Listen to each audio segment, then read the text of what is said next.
मंचस्थ माननीय महानुभाव और आज की सभा में पधारे सभी श्रोता वृंद, आप सबको मेरा प्रणाम।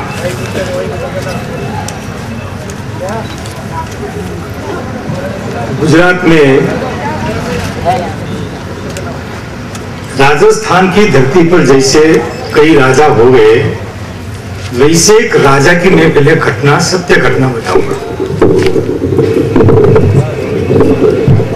राजस्थान का अर्थ ही है कि यहाँ अनेक राजा, जैसे भरतपुर के, अलवर के, मेड़ता के, जोधपुर के, जयपुर के, उदयपुर के, बहुत राजाओं का स्थान है। गुजरात में भी जो सौराष्ट्र का जो प्रदेश है, वहां बहुत राजे रजवाड़े थे। उसमें एक अमरेली जिले में लाठी करके एक छोटी रियासत थी, और वहां के जो राजा थे, इनका नाम था सूरसिंह जी, रत्न सिंह जी गोहिल। बाद में वो कवि हो गए, तो कलापी के नाम से उन्होंने बहुत बड़े काव्य ग्रंथ की रचनाएं की है, साहित्य खड़ा किया है, लेकिन खुद राजा थे। उनके मन में विचार आया कि जरा हम खेतों में जाकर देखे फसल कैसी है। तो अपने घोड़े पर बैठकर निकले, गए खेतों में। घूमते घूमते बड़ी अच्छी फसल देखने को मिली, तो बड़ा प्रसन्नता से और आगे चले गए, और आगे बढ़ गए। हम भी जब खेत में जाते हैं और अच्छी फसल जब देखते हैं तो हमको कितनी प्रसन्नता होती है। और वास्तव में मनुष्य जो है, आदमी जो है, व्यक्ति जो है, वो कुदरत यानी प्रकृति से इनका संबंध है। जब अच्छी फसल या वनस्पति, जंगल दिखता है, खुश हो जाता है, तो खुशी खुशी में वो आगे बढ़ गए। और थोड़ा सूर्य ऊपर चढ़ गया, तड़का आ गया, प्रकाश आ गया, गर्मी, तो उनको तृषा लगी। कहीं दिखा तो कोई, कहां पानी कहां से मैं पीऊंगा। इतने में थोड़ा आगे जाता है तो एक वहां एक बड़ी उम्र वाली वृद्ध माता खड़ी थी, खेत में लेकर के बात पूछ उनके काम के लिए। तो उन्होंने उस और घोड़ा दौड़ाया। माता को मालूम नहीं कि कौन है, हमारा राजा है, मालूम नहीं है। उनको लगा कि ये कोई मुसाफिर है, निकला है, तो देखती रही। फिर बोले, अम्मा मुझे तृषा लगी है, पानी पिला सकती हो? तो उसने कहा कि पानी तो ठीक है, लेकिन हमारी जो गन्ना का खेत था, तो गन्ना बहुत बड़ा मिष्ट होता है, गन्ना का रस पिलाऊंगी। तो उन्होंने अपने हाथ में जो काटने का साधन था, उससे इनको काटती गई, और इसमें से निकलता हुआ जो रस था, एक एक प्याले में भरती गई। तो ये जो राजा था वो पीता गया। इतना मिष्ट रस, बड़ी प्रसन्नता से एक प्याला, 2 प्याला, 3 प्याला, 5, 7 प्याला वो पीता गया। पीते पीते इनके मन में सोच करे, कितना मिष्ट है और कितनी बड़ी अच्छी फसल है। विचार क्या है मन में, क्यों ना हम ये किसानों से ज्यादा महसूली वसूल करें, क्यों ना ज्यादा टैक्स लगाए, तो मेरे राज्य में, मेरा राज दरबार में जो कोष है, मेरा कोष समृद्ध हो जाए।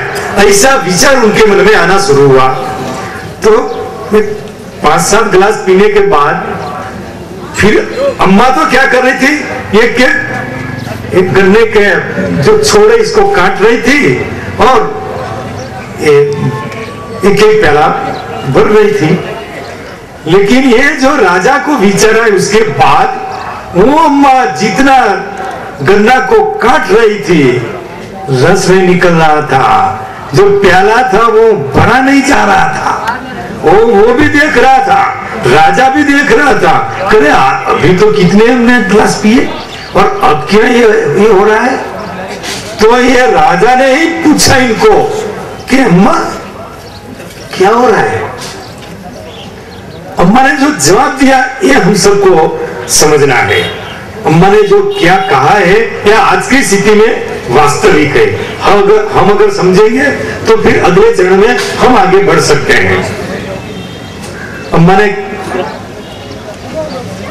ने कहा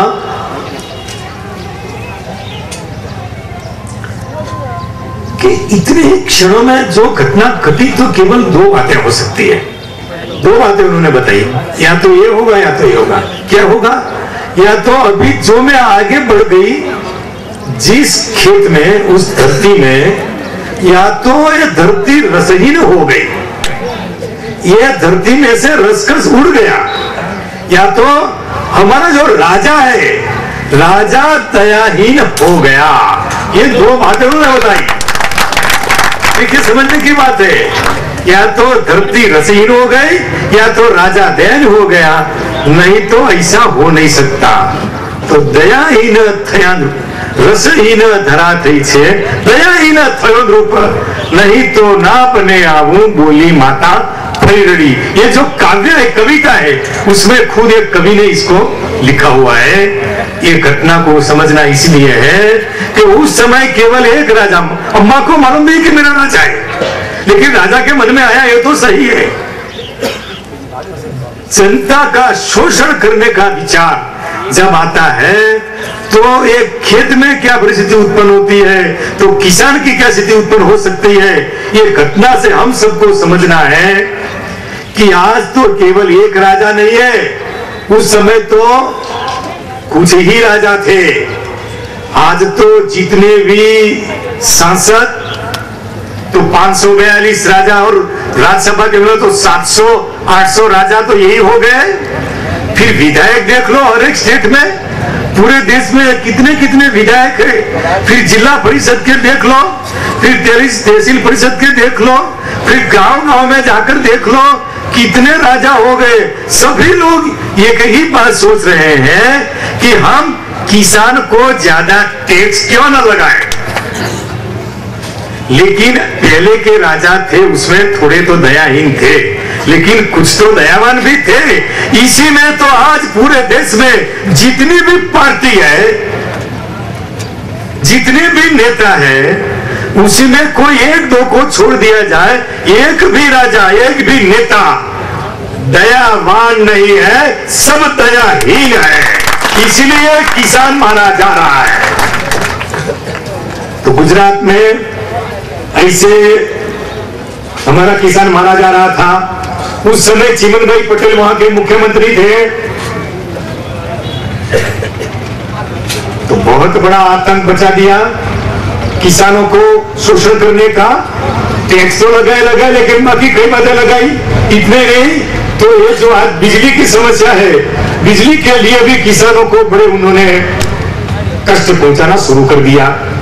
क्या समझते हो किसान, तुमको बिजली हम ये नहीं देंगे, वो नहीं करेंगे, चालू कर दिया। सभी किसान लोग मेरे पास आए कि लालजी भाई अब क्या करें, इन्हें तो बिजली देना ही बंद कर दिया, और ये तो बड़ा दुष्ट है हमारा राजा। मैंने कहा देखो भाई, ये राजा ऐसे सीधा नहीं है। चिमनभाई पटेल को आप नहीं जानते, हम गुजरात वाले जानते हैं, बड़ा बदमाश था। तो मैंने कहा कि इनको अगर ठीक शांत ठिकाने पर लानी हो इनकी, तो एक बड़ा चक्रवात लाया जाए। चक्रवात क्या होता है? वावाजोड़ा। जब आता है ना, यहाँ धूल की डमरी लगती है तो इसको कहते हैं चक्रवात या वावाजोड़ा, गुजरात में कहते हैं वावाजोड़ा। तो मैंने कहा कि हम वावाजोड़ा का कार्यक्रम करेंगे, और हमने डिक्लेयर कर दिया, सभी किसानों ने गांव गांव में डिक्लेयर कर दिया कि इसी रात को 12 बजने के बाद वावाजोड़ा आएगा, हर गांव में आएगा, पूरे गुजरात में आएगा। लेकिन वावाजोड़े में क्या आएगा ये किसान को मालूम नहीं था। किसान के कुछ लोग, हम जो लोग थे, उन्होंने योजना बनाई थी क्या करना है, बाकी चला वावाजोड़ा। इसको अंग्रेजी में कहते थे विवीजेड। तो विवीजेड आ रहा है, सब दूर इसका प्रचार हो गया। नहीं, प्रचार बहुत बड़ा हुआ, एसटी पर भी प्रचार हुआ, गांवों में, सभाओं में, सब दूर बड़ा प्रचार हो गया। साहित्य की भी बिक्री हो गई। तो कुछ CID LIB को लगाए, चिमन भाई पटेल ने कि तलाश करो कि ये वावाजोड़ा क्या है। बहुत तलाश करने के बाद भी किसी को मालूम नहीं हुआ और ये समय आ गया जिस दिन को रात्रि को 12 बजे ये आने वाला था वावाजोड़ा, तो उसी दिन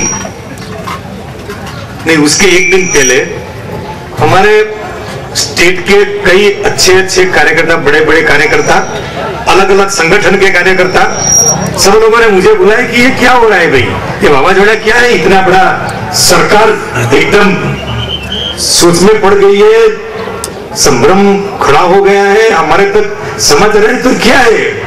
मैंने उनको बताया कि देखो ये कोई बड़ी बात नहीं है तो सामान्य बात, लेकिन परिणाम ज्यादा आएगा ऐसा हमको लग रहा है। तो बोले क्या है, तो मैंने कहा कि 12 बजने के बाद किसानों को जो स्थान पर पहले हम एकत्र करेंगे, तहसील केंद्र में एकत्र करेंगे, हर तहसील में, और रात्रि को एक किसान लोग निकल जाएंगे। रात्रि को देहात में बस पड़ी रहती है एसटी की, तो बस को हाईजेक करना है। कितने गांव में एसटी बस पड़ी रहती है इसका सर्वेक्षण कर लिया गया था, और कितनी बस रात्रि को प्रवास में लगती है उसका भी हमने सूची बना ली थी। पैसेंजर को कुछ नहीं करना, रात्रि को जो विश्राम कर रही बस का ड्राइवर कंडक्टर को भी कुछ नहीं करना है, लेकिन बस को हाईजेक करना है। तो मैंने कहा ये बस हाईजेक करेंगे। तो हमारे स्टेट के अधिकारियों ने कार्यकर्ताओं ने पूछा मुझे कि कितनी बस हाईजेक होगी।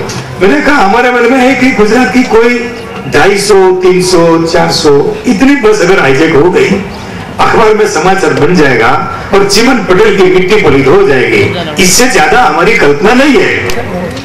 तो कई लोगों ने कहा कि ये कोई बस हाईजेक करना का है, ठीक है, इससे कुछ होगा नहीं, अरे ये बात निकल जाएगी, चिमन पटेल बड़ा बदमाश है, वो आपके कार्यक्रम को ठप कर देगा, ऐसा सब लोगों ने हमको बताया। क्योंकि बीच में भी एक दिन और बाकी था, इन लोगों को मैंने नहीं बताया कि मेरे मन में जो बात थी ये किसी को मैंने बताया नहीं था कि क्या करना है। आपको मैंने अभी बता दिया, लेकिन बस हाईजेक करेंगे वो हमने किसी को नहीं बताया था, किसान को भी मालूम नहीं था। तो पहले जिला केंद्र में इनकी मीटिंग शुरू हो गई, दोपहर 12 बजे वहां भोजन और कुछ चर्चा। हर एक तहसील के प्रमुख मुखिया लोग आए हुए थे।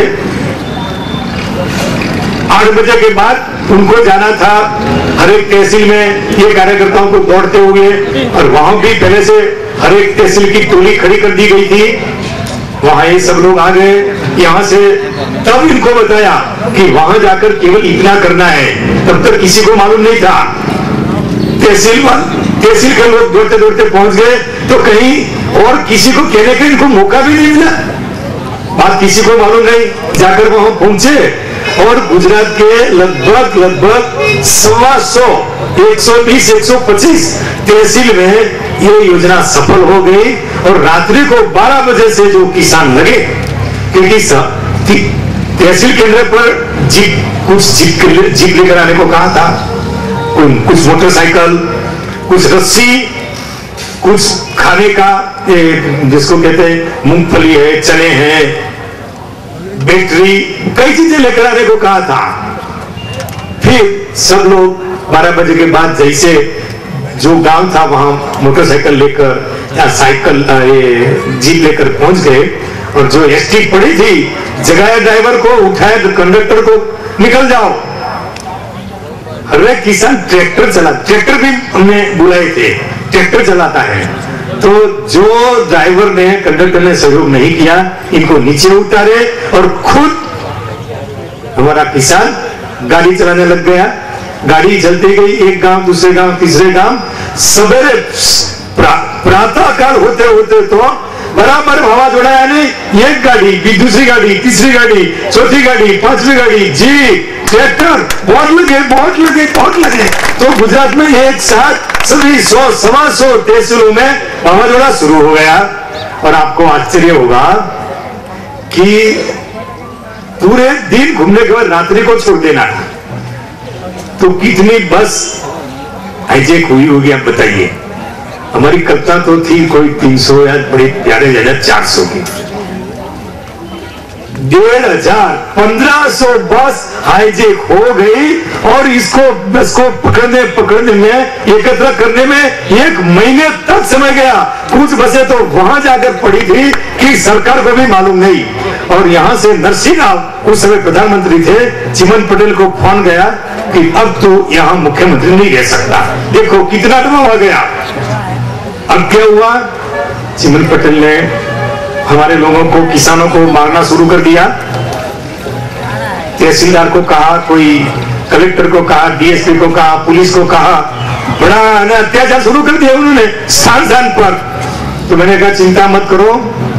फिर से किसान लोग रोने लगे कि अब तो हमारे बहुत बड़ा कष्ट हो रहा है। कहीं मैंने शास्त्र का अध्ययन किया था तो उसमें कहीं मेरे पढ़ने में आया था कि किसी के सर पर जो होती है ना टाल, देखो मेरी भी हो गई एक टाल, नहीं है यहाँ बाल। तो ऐसे चिमन पटेल को टाल नहीं थी, अरे बाल नहीं थे, टाल थी। तो मैंने पढ़ा था कि अगर टाल पर कोई जूता मार दिया तो ये साला मुख्यमंत्री मर जाएगा। तो हमने योजना बनाई कि मुख्यमंत्री के टाल पर चप्पल मारो। अब इसकी पूरी योजना तो नहीं बताता हूं, लेकिन मैं इतना जरूर कहूंगा कि कोई 200-250 किसान और माताएं, कोई 50-60 माताएं, इतने लोग एक स्थान पर अहमदाबाद में एकत्र हो गए। दूसरे दिन सवेरे का जो कार्यक्रम होने वाला था, वहां हमारी एक टोली के लोगों ने इनको पकड़कर 3 चप्पल मारे, 3 चप्पल। इतनी टोली से सब लोग थे तो भी। और नहीं, इसमें ताली मत बजाओ क्योंकि बेचारा 2 माह में तो मर गया। अब ताली बजाओ, ताली बजाओ, ताली। मेरा क्या कहना है कि जो जितने भी ये सब नेता जो शोषक है, दयाहीन है, इनको वश में लाने के बिना, मार के बिना सीधे होने वाले नहीं हैं। इसीलिए पकड़ पकड़ कर मारना पड़ेगा, तब ठीक गाड़ी चलेगी भी। इसके बिना रास्ता होने वाला नहीं है, ये समझ लो। दूसरा ब्यूरोक्रेट्स का मामला है, तो ब्यूरोक्रेट्स की भी एक घटना है छोटी सी। तो कई ब्यूरोक्रेट्स यानी रीज नौकरशाह कर्मचारी, एक बिजली के कर्मचारी थे, उन्होंने, इसके पहले की घटना है, जब चिमन भाई पटेल जिंदा थे उसी समय उन्होंने बिजली को काटा और बिजली को ऐसा काट दिया कि सब दूर किसान के लिए मौत समान हो गया। अब क्या करें भाई, तो किसान लोग फिर से एकत्र हुए, मुझे बुलाया गया। क्या करें, अब तो हमारी बिजली ही काट दी गई है, कई स्थान पर हमको बिजली मिल रही है, अब क्या करें। आखिर नौकरशाह तो नौकरशाह होता है, मुख्यमंत्री की बात स्वीकार कर लेते हैं। मैंने कहा कि ये एक बात है, हिम्मत हो तो जरा करना पड़ेगा। हमारी जहां मीटिंग थी, मीटिंग में पहले हम लोग बैठे, मैंने कहा मुझे लगता है कि यहाँ कोई एक चिमन पटेल का LIB CID कोई आदमी आ गया है, बीच में आए, इनको पकड़ो, कौन है कौन है कौन है, सब में कौन है कौन है। तो जो चोर था वो खड़ा हो गया और इनको मार मार कर भगाया, अब केवल किसान रह गए। तो किसान लोग जब आंदोलन करना हो तो देखना पड़ेगा कि आपके बीच में कोई सरकार ने लगाया हुआ कोई LIB CID या इनका एजेंट आया तो नहीं, ये देखना पड़ेगा। इसलिए हमने ये नारा लगाया था, कौन है, तो खड़ा भी होगा, चोर पकड़ा जाता है, मारा और भाग गया। जब केवल किसान बच गए तो हमने कहा कि किसी को बोलना मत। बहुत, जिसको कहते हैं बहुत खानगी को क्या कहते हैं हिंदी में, प्राइवेट, अंग्रेजी में प्राइवेट कहते हैं, गोपनीय, गुप्त रखना है। तो ये योजना आप सफल हो जाएगी और आपको बिजली शुरू हो जाएगी। तो ये योजना बनी थी, ऐसी योजना बनी थी कि ये बिजली का मुख्य इंजीनियर कौन है।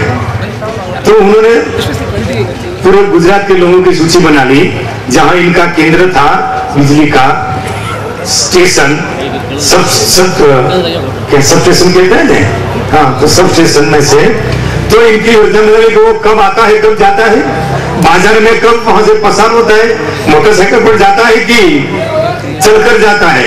लेकिन योजना बना ली, क्या योजना बना ली कि जब बराबर बाजार में आएगा और समय सबको एक दे दिया गया था, एक ही समय पर ये उपक्रम चलाना है। क्या बताया था कि ये बूढ़ो, ये नौकरशाह है बेचारा, इनको मारना नहीं, थोड़ा सा खून भी आना नहीं चाहिए, कुछ भी कर, इनको कुछ भी हैरान नहीं करना है, केवल आराम से एक काम करना है, बराबर बीचों बीच बाजार में पकड़ना है, साफ साफ करना है, धीरे धीरे इनके सभी कपड़े उतारना है। तो कैंची ले गए थे, ब्लेड ले गए थे, कैंची कातर वगैरह ले गए थे, धीरे धीरे पकड़ा और साफ साफ करने का, अच्छा साफ मारा कुछ नहीं, मैंने कहा खून नहीं आना चाहिए, थोड़ा सा भी केस नहीं होना चाहिए हमारे पर, इसलिए थोड़ा सा भी होना चाहिए। फिर क्या हुआ, धीरे धीरे करके 2 मिनट में भी काम खत्म, 2 मिनट नहीं हुआ था, 1 ही मिनट में खत्म हो गया। पूरा जैसे इनकी माता ने जन्म दिया था वैसा करके छोड़ दिया इनको। लेकिन ये सायंकालीन 7 बजे कार्यक्रम पूरा हो गया। आपको आश्चर्य होगा कि आज 8:30 बजे 9 बजे तक पूरे गुजरात के सभी किसानों को बिजली शुरू हो गई थी। यह है किसान आंदोलन का परिणाम। तो ये मैं इसलिए आपको बता रहा हूं, बड़ी घटनाएं बहुत है, इसमें नहीं जाएंगे, लेकिन अगले चरण में ये किसान जो है इनको अपना उपक्रम तय करना पड़ेगा, और जिसमें ठीक है थोड़ा सा ये अच्छा नहीं है घटना, लेकिन ऐसी जब मौत आती है तो लोग क्या नहीं करेंगे भाई, इसलिए घटना उस समय हो गई थी। ऐसे कई बातें हैं। आप जब आंदोलन में आगे चलेंगे, आप सबको धन्यवाद करते हुए